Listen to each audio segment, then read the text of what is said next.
Hi, I'm Mary-Eve Harrington for Expert Village, and today we are doing a party that is the smallest version of the party, just you and another person. I'm talking about a birthday breakfast in bed. So when I started thinking about ideas for breakfast in bed, I said, oh my gosh, breakfast, there's so many options. You could do sweet, you could do savory.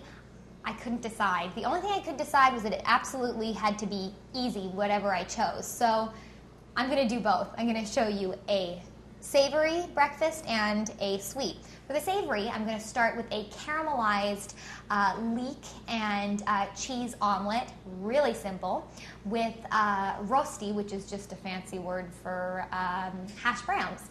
And then I'm going to do for the sweet option a healthy version of waffles. So there are going to be some buttermilk honey bran waffles, and we'll put some yogurt and some interesting stuff on top of that. And we'll finish off and get them all plated up as you would bring it to the birthday boy or birthday girl. So let's get started.